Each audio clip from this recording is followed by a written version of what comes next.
শেখ হাসিনার বাংলাদেশে ফেরার একটা মহাপরিকল্পনা দিয়েছেন।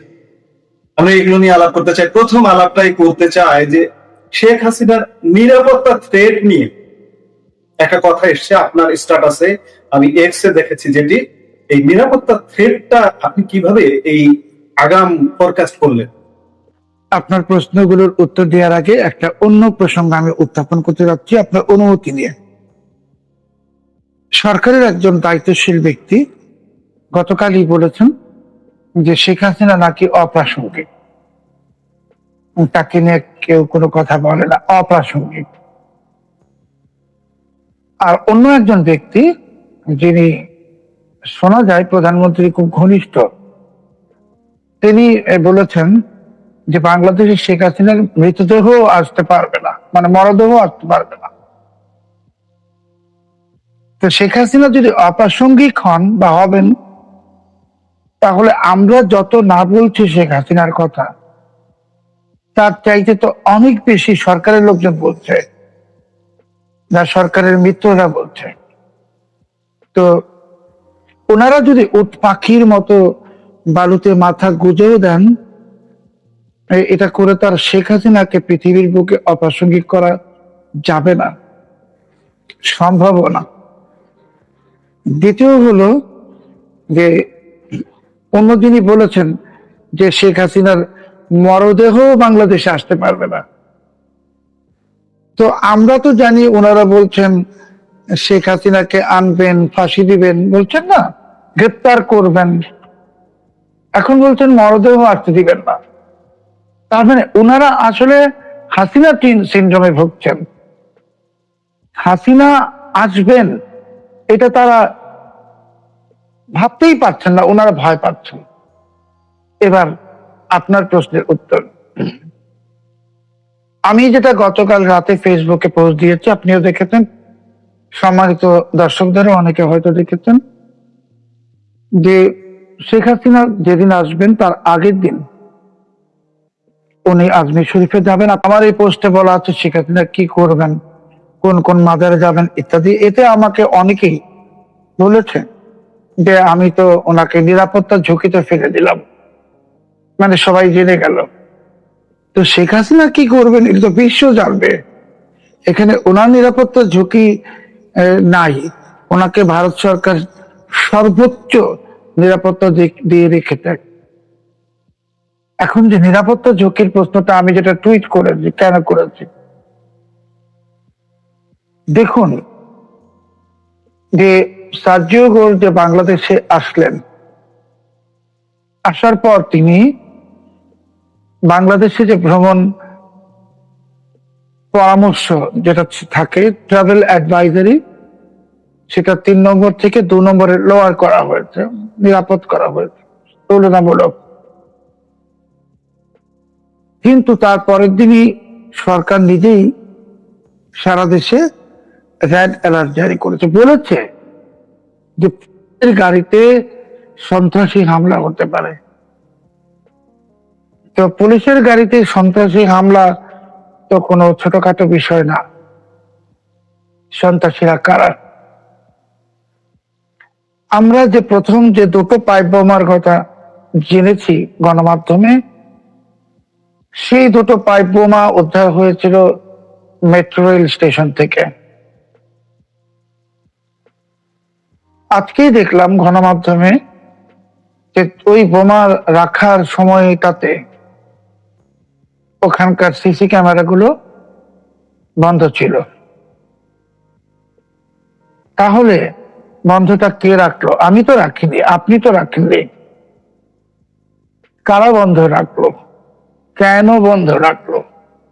আর ওই পাইপ বোমা, এটা হলো পাইপ বোমা বলুন আর প্রেসার কুকার বোমা বলুন, এগুলো হলো লস্করে তৈয়বার একটা প্যাটার্ন বোমা।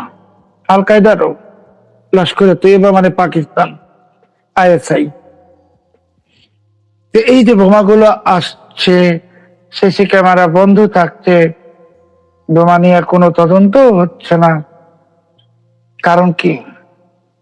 তো আপনি জানেন, আমি আগে আপনার কথোপকথনে আপনাকে বলেছিলাম যে 30 বছরের বেশি সময় আমি তো এই জঙ্গিবাদ সন্ত্রাসবাদ নিয়ে কাজ করি গবেষক হিসেবে, এবং অনেক আন্তর্জাতিক কাউন্টার টেররিজম অর্গানাইজেশন এফবিআই সহ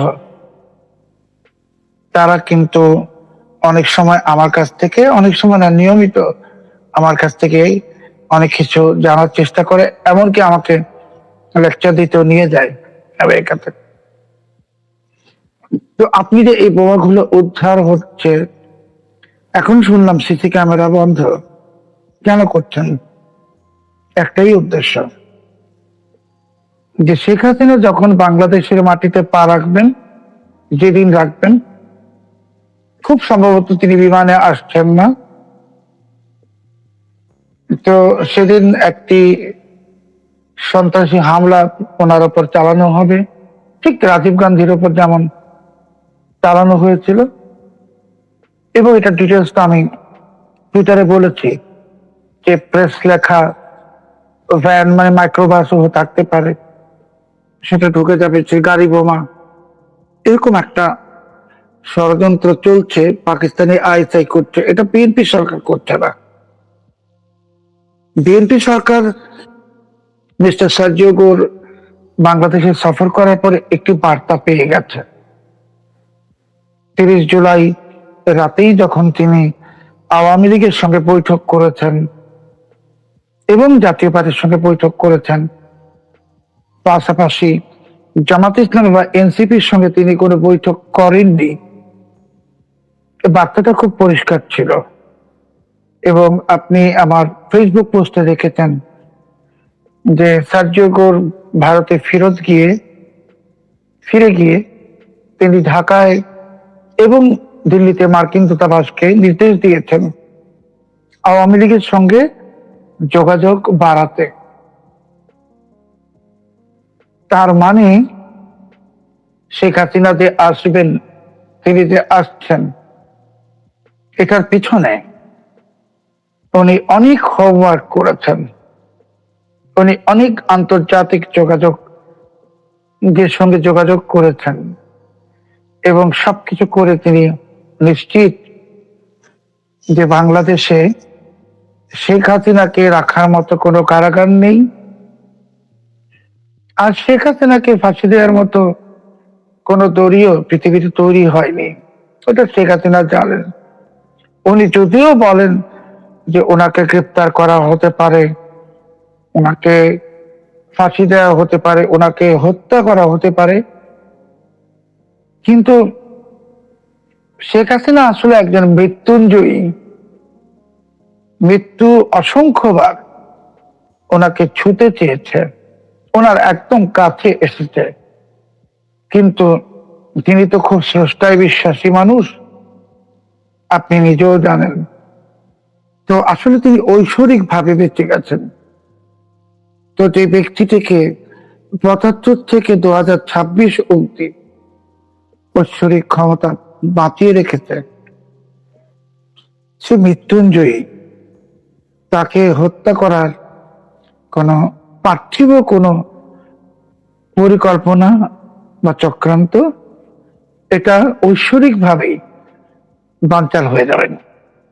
শেখ হাসিনা আসছেন এবং উনি যাবেন আজমির শরীফে, সেখান থেকেই আন্তর্জাতিক গণমাধ্যমে ব্রেকিং নিউজ শুরু হবে। পরের দিন সেদিনই তিনি দিল্লিতে নিজামুদ্দিন আউলিয়ার মাজারে যাবেন। এরপর আসার দিন প্রাতরাশ করবেন বিভিন্ন দেশের কূটনীতিকদের সাথে এবং আন্তর্জাতিক গণমাধ্যমের সাংবাদিক ও সম্পাদকদের সাথে।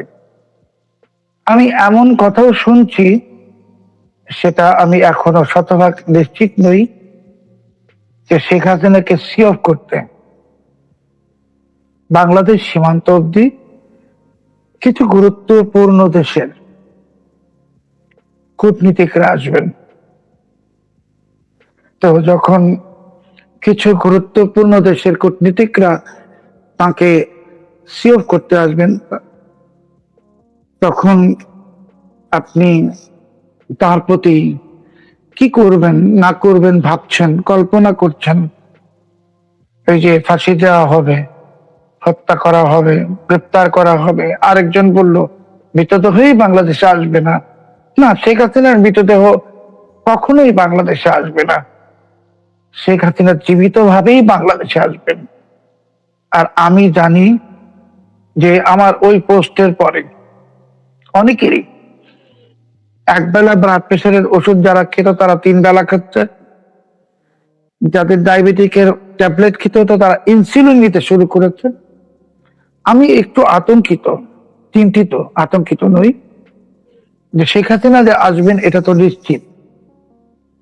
তো যেদিন তিনি এই দেশের মাটিতে পা রাখবেন সেদিন যে অসংখ্য লোকের হৃদযন্ত্রের সমস্যা দেখা দিবে, এত আইসিইউ আমরা কোথায় পাবো আমি তো জানি না। আর ভারত তো এদেরকে নিবে না, তো ওদের তো অপশন মাত্র দুটো, বঙ্গোপসাগরে ঝাঁপ দেয়া অথবা আইসিইউতে যাওয়া। আর না হলে এইভাবে শেখ হাসিনার পায়ে পড়ে ক্ষমা চাওয়া। ক্ষমা তিনি করবেন কি করবেন না সেটা তো ওনার ব্যক্তিগত ব্যাপার, কিন্তু মুক্তিযুদ্ধের পক্ষের শক্তি যারা আছেন, যারা 2 বছর অসম্মান, অপমান এবং কষ্ট সহ্য করেছেন, তারা ক্ষমা করবেন কি করবেন না এটা ভাবতেই আমার ভয় হচ্ছে। আপনার এতক্ষণের কথায় কিছু বিষয় এসে গেল যে মার্কিন বিশেষ দূত দিল্লিতে ফিরে গিয়ে দূতাবাসগুলোকে বিশেষ নির্দেশনা দিয়েছেন যে আওয়ামী লীগ নেতৃত্বের সাথে যোগাযোগ বৃদ্ধি করা। আমাদের দেশের বহু মানুষের মনে একটি প্রশ্ন আছে যে যে মার্কিন যুক্তরাষ্ট্র আওয়ামী লীগের পতন ঘটালো, সেই মার্কিন যুক্তরাষ্ট্র আবার ঘুরে গেল কিভাবে? পাশার দান কি উল্টে গেল? বাংলাদেশের জনগণের মধ্যে এখনো পর্যন্ত এই দ্বিধা দ্বন্দ্ব আছে। যদিও সার্জিও গোরের ভিজিটটা দেখলে আর বিশেষ বিজ্ঞানী হওয়া লাগে না এই জিনিসটা বুঝতে, কিন্তু তারপরেও আমাদের দর্শকদের আশ্বস্ত করবার জন্য আপনি একটু যদি ক্লিয়ার বার্তা দিতেন। মার্কিন যুক্তরাষ্ট্রের মাথা ব্যথা হলো চীন। তো চীনের সঙ্গে যে সামরিক চুক্তি করা হয়েছে, এমনকি চীনের যে কোম্পানিকে মংলার পাশে যে ভারতের এক্সক্লুসিভ ইকোনমি জোন সেটা তাদেরকে দিয়ে দেওয়া হয়েছে, এটা তো মার্কিন যুক্তরাষ্ট্রের স্যাংশন হওয়া একটা স্যাংশন খাওয়া কোম্পানি, নিষিদ্ধ ঘোষিত। তো চীন এই অঞ্চলে চলে আসবে, চীন আসলে তো মার্কিন যুক্তরাষ্ট্রের স্বার্থ ক্ষুণ্ণ হবে, খর্ব হবে। এই ক্ষেত্রে মার্কিন যুক্তরাষ্ট্র এবং ভারত এক হয়ে গেছে। দ্বিতীয় হলো যে মার্কিন যুক্তরাষ্ট্র 71-এ যা কিছুই করেছে, পরবর্তীতে তো মার্কিন যুক্তরাষ্ট্র বাংলাদেশের উন্নয়ন সহযোগী হিসেবে কাজ করেছে। তো বাংলাদেশে যদি ব্যবসা বাণিজ্য তারা করতে চায় ন্যায়ের ভিত্তিতে, অন্যায় ভাবে না, সেই ব্যবসা তো শেখ হাসিনাও করতে দেবেন। শেখ হাসিনা ইউনূসের মতো গোলামি চুক্তি করবেন না, তিনি কারোর সঙ্গে গোলামি চুক্তি কখনোই করেননি। কিন্তু যদি কোনো আন্তর্জাতিক সম্প্রদায় এই দেশে বিনিয়োগ করতে চায়, ব্যবসা করতে চায়, সেই সুযোগটা মার্কিন যুক্তরাষ্ট্র পাবে। তাই বলে আপনার এলএনজি 3 গুণ দামে দিয়ে নয়, তাই বলে জিএমও চাল দিয়ে বা গম দিয়ে নয়। শেখ হাসিনা দেশপ্রেমিক, তার কাছে 18 কোটি মানুষ সন্তানের মতো, কাজে সেখানে তিনি তার মানুষের ক্ষতি হোক এমন কিছু চাইবেন না, আর উপকার হয় তেমন কিছু যদি আমেরিকাও করতে চায় সেটাও তিনি নেবেন। কেন, কোভিডের সময় যখন সারা বিশ্বের অনেক বিত্তবান দেশ কোভিড ভ্যাকসিন পাচ্ছিল না, তখন ভারতের একটি ভ্যাকসিন কোম্পানি যখন ভ্যাকসিন দিতে ব্যর্থ হয়, তখন কি শেখ হাসিনা আমেরিকা থেকে ভ্যাকসিন জোগাড় করেননি? করেছেন তো। তিনি তো আমেরিকা থেকেও ভ্যাকসিন জোগাড় করেছেন, তিনি চীন থেকেও ভ্যাকসিন জোগাড় করেছেন এবং কেউ কিছু মনে করেনি, এবং ওই ভ্যাকসিন তিনি বরঞ্চ আমেরিকার কাছ থেকে বিনামূল্যে নিয়েছেন। যদি এই দুর্বৃত্তরা থাকতো ক্ষমতায়, ওরা তো ওই ভ্যাকসিন বাণিজ্য করেই দেশের সব সম্পদ শেষ করে দিত। তো মার্কিন যুক্তরাষ্ট্র যেহেতু ব্যবসা করতে চাচ্ছে, তাদেরও একটি বিলম্বিত উপলব্ধি যে বাংলাদেশে তারা যে ব্যবসার চুক্তি করেছে, সেই চুক্তি শেখ হাসিনা মানবেন না। চুক্তি এটাকে সংশোধন করতে হবে, বা সংশোধন করার পরও ইউনূস বলুন আর বিএনপি বলুন, তারা তো চুক্তি করেছে কিন্তু সত্য বুঝিয়ে দিতে পারবে না, দখল বুঝিয়ে দিতে পারবে না। কারণ বাংলাদেশে আওয়ামী লীগের 6 কোটির বেশি মানুষ, তারা তো বাংলাদেশের নাগরিক। তাদেরকে ক্ষিপ্ত রেখে, ক্ষুব্ধ রেখে আপনি কিছু করতে পারবেন না, এটা আমেরিকানরা বুঝে গেছে।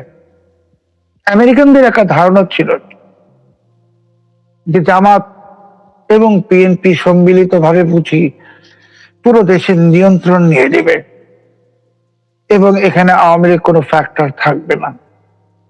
কিন্তু এখন তারা দেখছে কিছুতেই কিছু হচ্ছে না, সন্ত্রাস দমন করা যাচ্ছে না, মব সন্ত্রাস দমন করা যাচ্ছে না।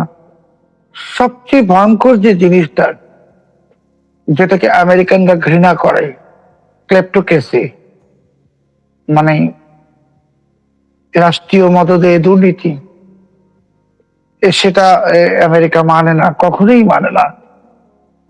তো এই সমস্ত বিষয় পর্যালোচনায়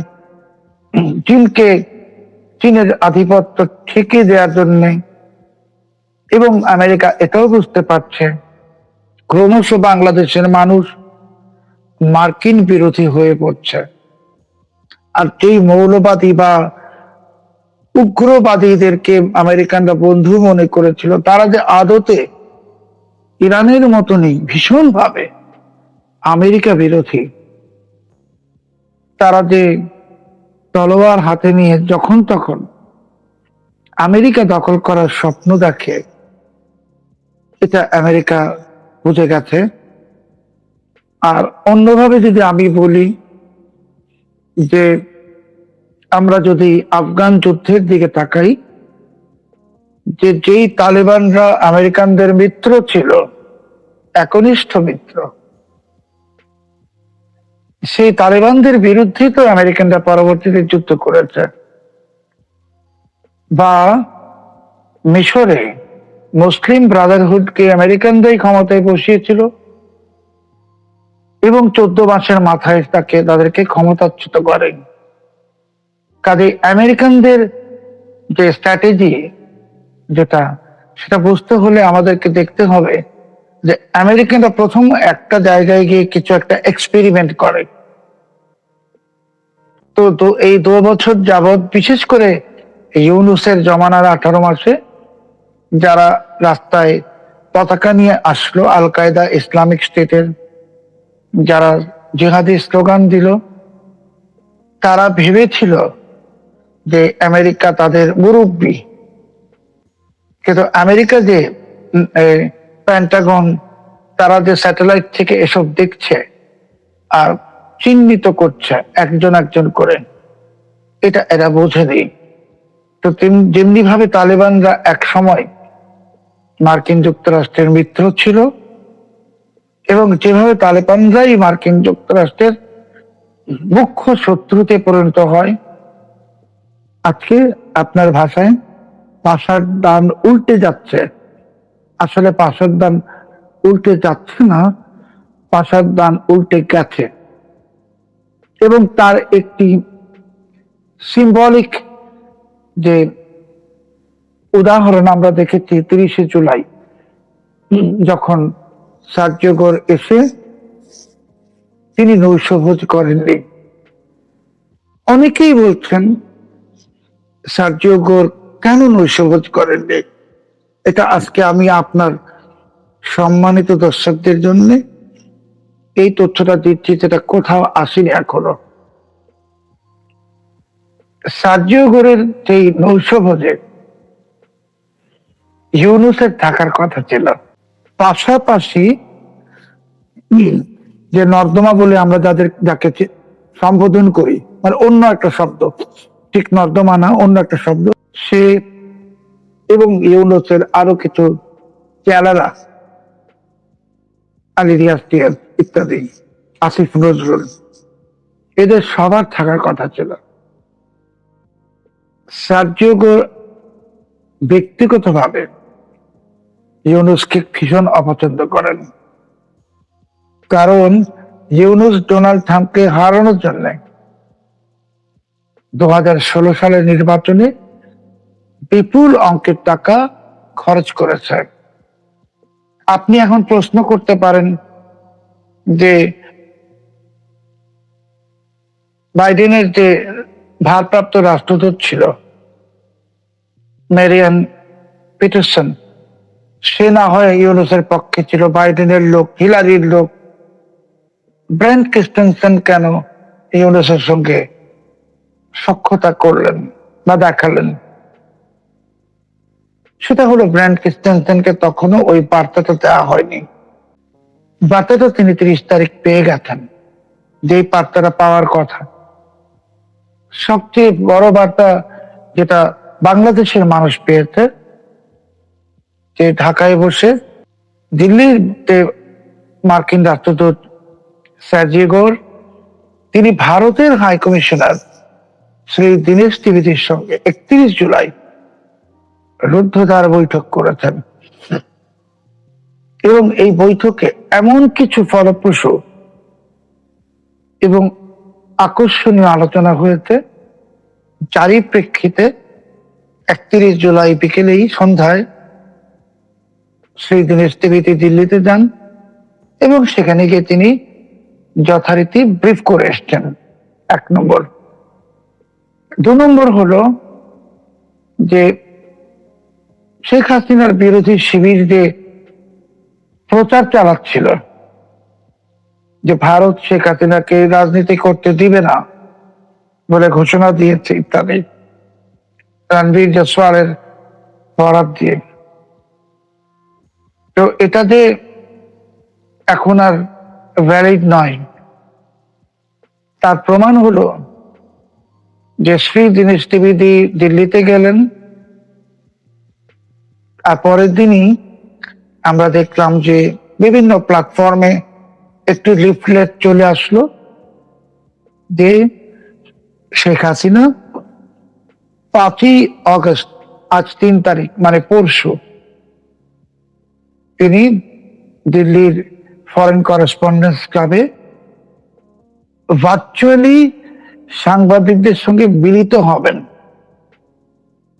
এর আগে শেখ হাসিনা একই জায়গায় যে একটি বক্তব্য দিয়েছিলেন, সেটা ছিল রেকর্ডেড বক্তব্য, লাইভ ছিল না। এখন তিনি ভার্চুয়ালি সংযুক্ত হবেন, এবং আমি যতটুকু জানতে পেরেছি যে ওই অনুষ্ঠানে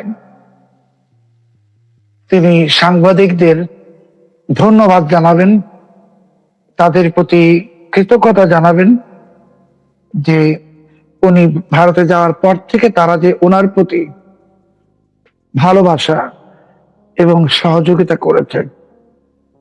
তো আমার কাছে সাংবাদিক হিসেবে আপনার কাছে এই মুহূর্তে মনে হবে যে তাহলে কি এটাই শেখ হাসিনার বিদায়ী একটি অনুষ্ঠান? বিদায়ী অনুষ্ঠান হয়তো নয়, কিন্তু এটা এবার ওনার বাংলাদেশে আসার এবং ভারত থেকে বিদায় নেন একটি সুস্পষ্ট ঘোষণা, এখন আর ইঙ্গিত নয়। এই যে আমরা যে আলাপটা এতক্ষণ করলাম, আলাপে পরিষ্কার যে পাশার দান উল্টে গেছে, যেটি বলছিলাম। আপনার সাথে, আপনার কি মনে হয়, আপনি এর আগেও একাধিক সাক্ষাৎকারে বিভিন্ন সময়ে বলেছেন যে সার্জিও গোর শেখ হাসিনা সাক্ষাৎ হয়েছে অনেকবার, শেখ হাসিনার সাথে কি একটা সমঝোতা হয়ে গেল? মার্কিন যুক্তরাষ্ট্র, ভারত বা যে শক্তিগুলো বাংলাদেশের ক্ষমতা চেঞ্জ বা রেজিম চেঞ্জ করে বা করতে পারে, করার সক্ষমতা রাখে, তাদের সাথে কি একটা সমঝোতা হয়ে গেল? দেখুন, আমি ওনাদের সঙ্গে শেখ হাসিনার সমঝোতা হয়েছে কি হয়নি সেটা তো আমি জানবো না, কিন্তু আমি যেটা জানি যে বাংলাদেশ ইস্যুতে এখন মার্কিন যুক্তরাষ্ট্র আর ভারত একই অক্ষে চলে এসছে। কয় মাস আগেও ডোনাল্ড ট্রাম্প বলেছিলেন, আপনি জানেন, যে মার্কিন যুক্তরাষ্ট্র এবার বাংলাদেশকে দেখবে পাকিস্তানের চোখ দিয়ে। এটা উনি সম্ভবত 1 বছর আগে বলেছিলেন। সেই জায়গা থেকে ওরা রিট্রিট করেছে। এখন মার্কিন যুক্তরাষ্ট্র বাংলাদেশকে দেখবে ভারতের চোখ দিয়ে, কারণ তারা বুঝে গেছে যে পাকিস্তানের উপর ভরসা করলে পাকিস্তান একটি প্রতারক রাষ্ট্র। তারা চীনের সঙ্গে গভীর সখ্যতা রাখে, ইরানের সাথেও রাখে, মার্কিনীদের শত্রুদের সবার সঙ্গে পাকিস্তানের সম্পর্ক আছে। কাজেই এখন মার্কিনীদের জন্য এই অঞ্চলে চীনের প্রভাব ঠেকাতে এবং ট্রাম্পের ইন্দো প্যাসিফিক পরিকল্পনা বাস্তবায়নের জন্য চীন ভারত ঐক্যের কোনো বিকল্প ছিল না, সেটা হয়ে গেছে। আর একটি নীরব, এই ঐক্যে একটি নীরব সঙ্গী আছে এবং সেই সঙ্গীটি হলো রাশিয়া। কারণ যেহেতু রাশিয়ার সঙ্গে বাংলাদেশের ব্যবসা বাণিজ্য আছে। আপনি একটা জিনিস দেখুন যে রাশিয়া রূপপুর পারমাণবিক বিদ্যুৎ কেন্দ্রের যে বিল হবে, সেই বিল কিন্তু তারা চাইছে ভারতীয় রুপিতে। বাংলাদেশ বলেছিল যে আমরা বাংলাদেশ টাকায় দেই বা অন্য কিছুতে দেই, পাকিস্তানি রুপিতে দেই, এসব রাশিয়া গ্রহণ করেনি। ভারতীয় রুপিতে টাকা দিতে হবে। তাহলে ভারতীয় রুপিতে যদি আপনাকে টাকা দিতে হয়, পথ মাত্র দুটো। আপনাকে ডলার খরচ করে ভারতীয় রুপি কিনতে হবে, যেহেতু রাশিয়া ডলার নিবে না। আর না হয় আপনাকে ভারতের সঙ্গে বাণিজ্য বৃদ্ধি করতে হবে, করে বাংলাদেশের রপ্তানিও ভারতে বাড়াতে হবে, যাতে আপনার ভারতীয় কারেন্সি আসে বাংলাদেশে। সব মিলিয়ে আপনি বুঝতে পারলেন এখন যে রাশিয়া নীরব ভাবে এখানে যুক্ত হয়ে গেছে। মার্কিন যুক্তরাষ্ট্র এবং ভারত প্রকাশ্যে একই অক্ষে চলে আসছে। আর সেই প্রকাশ্যে একই অক্ষে আসার প্রমাণ ঢাকায় বসে শ্রী দীনেশ ত্রিবেদীর সাথে রাষ্ট্রদূত সার্জিও গোরের দীর্ঘ বৈঠক। শেখ হাসিনার ডিসেম্বর মিশন, চারিদিকে যখন এরকম পজিটিভ বার্তা, সেহেতু উনি কি ডিসেম্বর মিশনে ডিসেম্বরে আটকে আছেন নাকি তারও আগে ঘটনা ঘটবে? শেখ হাসিনা বলেছেন যে উনি অ্যারাউন্ড ডিসেম্বরের মধ্যে, কিন্তু হয়তো যে নির্দিষ্ট তারিখটা উনি বলা উচিত আর আমার পক্ষে জানাও সম্ভব না। বাট আমি যতটুকু বুঝতে পারছি, ভারতীয় বিভিন্ন সাংবাদিকদের সাথে বা বিভিন্ন থিঙ্ক ট্যাঙ্কের সঙ্গে কথা বলে, যে আমেরিকাই এখন আর চাইছে না যে শেখ হাসিনা ডিসেম্বর পর্যন্ত অপেক্ষা করুন। আমেরিকা চাইছে যত দ্রুত সম্ভব শেখ হাসিনা ফিরে আসুন। আর এখানে মার্কিন যুক্তরাষ্ট্রের আরেকটি দাবি এরই মাঝে উত্থাপিত হয়েছে, অন্তর্ভুক্তিমূলক রাজনীতি। সেটা খুলে যাবে। কে কি কোথায় বলছে এসবে বিভ্রান্ত হওয়ার কোনো প্রয়োজন নেই। আমরা বাস্তবতাটাকে দেখব, যেটা চোখে দেখব সেটাকেই বিশ্বাস করব। চোখে দেখেছি, সার্জিও ঢাকায় এসেছেন, দীনেশ টিভির সঙ্গে বৈঠক করেছেন। চোখে দেখেছি তিনি জামাত এনসিপির সঙ্গে বৈঠক করেননি, কাজেই বার্তা খুবই স্পষ্ট। তবে ডিসেম্বর মাস পর্যন্ত শেখ হাসিনা অপেক্ষা করবেন, এটা হয়তো এখন আর ভাবা যথেষ্ট অনুচিত, এটা উচিত নয়। তিনি অনেক আগেই আসবেন, কখন আসবেন সেটা আমরা কেউ জানি না। 5 তারিখে যে অনুষ্ঠান ভার্চুয়ালি সংযুক্ত হবেন, সেখানে হয়তো কিছু ইঙ্গিত তিনি দিবেন। আর শেখ হাসিনাকেও তো অনেক স্ট্র্যাটেজি মেনে চলতে হচ্ছে, কারণ উনি তো একা সিদ্ধান্ত নিচ্ছেন না, সিদ্ধান্ত নিচ্ছে পরাশক্তি, আঞ্চলিক পরাশক্তি এবং আন্তর্জাতিক পরাশক্তি, মার্কিন যুক্তরাষ্ট্র এবং ভারত। কাজে এদের সঙ্গে পরামর্শক্রমেই উনি সবকিছু করবেন। তবে আমরা যেটা দেখলাম যে রণধীর জেসওয়াল বললেন ওনাকে রাজনীতি করতে দেওয়া হবে না, এমন একটি কথা। আর 5 তারিখে উনি রাজনীতি করার জন্যই সংযুক্ত হচ্ছেন। তার মানে ভারত আসলে শেখ হাসিনার ক্ষেত্রে অনেক কিছুই বলবে, কিন্তু বাস্তবে সেটা নাও হতে পারে। বাস্তবতা হলো ভারতের কাছে শেখ হাসিনা ভীষণ গুরুত্বপূর্ণ। আর ভারতের জাতীয় নিরাপত্তা উপদেষ্টা শ্রী অজিত ডোভাল কিন্তু খুলে বলেছেন যে ভারতের ইতিহাসে এত নজিরবিহীন নিরাপত্তা কাউকে দেয়া হয়নি, যে নিরাপত্তা শেখ হাসিনাকে দেয়া হচ্ছে। শেখ হাসিনা আসছেন, শিগগিরই আসবেন, সেটা অবশ্যই ডিসেম্বর নয়, তার অনেক আগেই। আর যারা ভাবছেন শেখ হাসিনা অপ্রাসঙ্গিক, যারা ভাবছেন শেখ হাসিনার মরদেহ বাংলাদেশে আসবে না, তারা বরঞ্চ এই দিবা স্বপ্নের জাবর কাটতে থাকুন। যখন সময় আসবে তখন সবাই দেখবে, আমরাও দেখব। তবে আমি একটাই কথা বলবো, যে যারা দিবা স্বপ্নের জাবর কাটছেন তারা লোকেশন ঠিক করে রাখুন, যে বঙ্গোপসাগরে ঝাঁপ দিবেন, না হলে কোন আইসিইউতে ভর্তি হবেন। আপনাদেরকে তো ভারত ওই দেশে যেতে দিবে না।